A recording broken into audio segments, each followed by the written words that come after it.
আমি এমনও পুরুষ দেখেছি যে ভালোবেসে বিয়ে করার পরেও অন্য নারীতে সুখ খুঁজতে।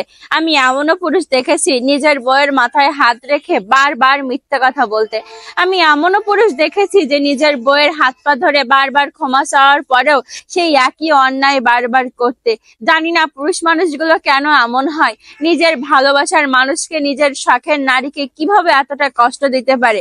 একটা কথা কি আপনারা জানেন, একটা মেয়ে সব থেকে বড় কষ্ট হচ্ছে তার স্বামী যদি পরকিয়া করে কিংবা তার স্বামী যদি অন্য নারীতে আসক্ত হয়, অন্য নারীর মধ্যে সুখ খুঁজতে চায়। এর থেকে বড় কষ্টের একটা নারীর জীবনে কিছুই হতে পারে না। একটা নারী হাজারো যন্ত্রণা সহ্য করতে পারে, হাজারো মারধর, অভিমান, ঝগড়া, গ্যাঞ্জাম সবকিছু সহ্য করতে পারে, কিন্তু তার শখের পুরুষ, তার স্বামী অন্য নারীর দিকে তাকানো পর্যন্ত সে সহ্য করতে পারে না। আর কত নারী সহ্য করে বসে থাকে তার স্বামী পরকিয়া করে, অন্য নারীতে আসক্ত হয়। তাই না, এই পুরুষগুলো কেন এইভাবে একটা নারীকে কষ্ট দেয়, কিভাবে নিজের ভালোবাসার মানুষকে কষ্ট দেয়, এটা আসলে আমি জানি না। আর বারবার যে মিথ্যে কথা বলে, বউয়ের মাথায় হাত রেখে বারবার মিথ্যে কথা বলে, দেখো আমি এই অন্যায় করিনি, দেখো আমি এই কাজ করিনি, তুমি আমার ভুল বুঝতেছো। এইভাবে একটা নারীকে কনভিন্স করে, এইভাবে একটা নারীকে ভুল বুঝিয়ে তার ভালোবাসা আদায় করে নেয়, সাথে থাকতে বাধ্য করে। যদি সেই নারী এগুলো সহ্য না করে বাপের বাড়ি চলে যেতে চায়, তাহলে সেই পুরুষটা বারবার তার ভালোবাসায় ভুলিয়ে সেই নারীকে রেখে দেয় তার সংসারে, যে না তুমি এখানেই থাকো, আসলে আমি কিছুই করতেছি না, তুমি আমরা ভুল বুঝতেছো, দেখো আমি তোমার মাথার দিব্যি দিয়ে বলছি, তোমার মাথায় হাত দিয়ে বলছি যে এরকম অন্যায় আমি করতেই পারি না, আমি শুধুমাত্র তোমাকেই ভালোবাসি।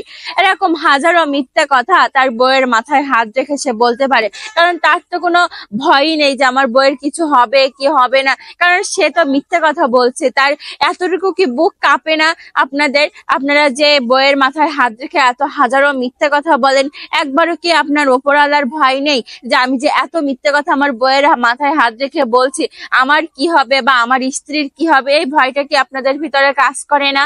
কত মানুষ আছে, কত পুরুষ মানুষ আছে যে বউয়ের হাত পা ধরে ক্ষমা চায়, যে দেখো আমারে মাফ করে দাও, এবারের মতো মাফ করে দাও, আমি আর কখনো এই কাজগুলো করবো না, কখনো এই কাজ করব না, এই লাস্ট বার, এই শেষবার। হাজার বার হাত পা ধরে ক্ষমা চাওয়ার পরেও সেই অন্যায়টা বারবার কি করে করতে পারে একটা পুরুষ? বারবার তারা একই অন্যায় করে যাচ্ছে, কিন্তু তারপরও বউয়ের হাত পা ধরে রেখে দিচ্ছে।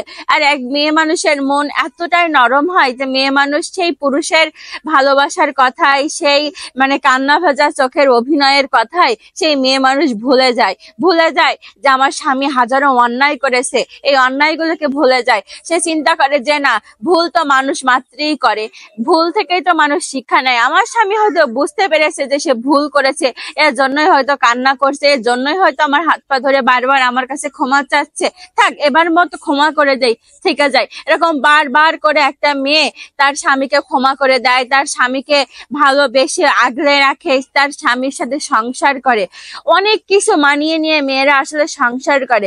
একটা মেয়ের সংসার কাহিনী, জীবনের কাহিনী না আসলে কেউ বুঝতে পারে না যে মেয়েটা আসলে ভালো আছে নাকি সুখী আছে। তারপরেও মেয়েরা অনেক কিছু গোপন রাখতে জানে, অনেক কিছু গোপন রাখতে পারে, সুখে থাকলেও কাউকে বলতে চায় না, দুঃখে থাকলেও কাউকে বলে না, সবসময় সুখটাই সবসময় সবার সামনে প্রকাশ করে, যে না দেখো আমি আমার স্বামীর ঘরে ভালো আছি। হাজারো কষ্টে থাকার পরেও নিজের বাবা মাকে বলে, আত্মীয় স্বজনকে বলে আমি খুব সুখী আছি, আমি খুব ভালো আছি। এটাই হচ্ছে মেয়ে মানুষ, এটাই হচ্ছে নারী জাতি। তো আজকের ভিডিওটা এই পর্যন্তই। সবাই ভালো থাকবেন, সুস্থ থাকবেন, দেখা হবে নতুন একটা ভিডিওতে।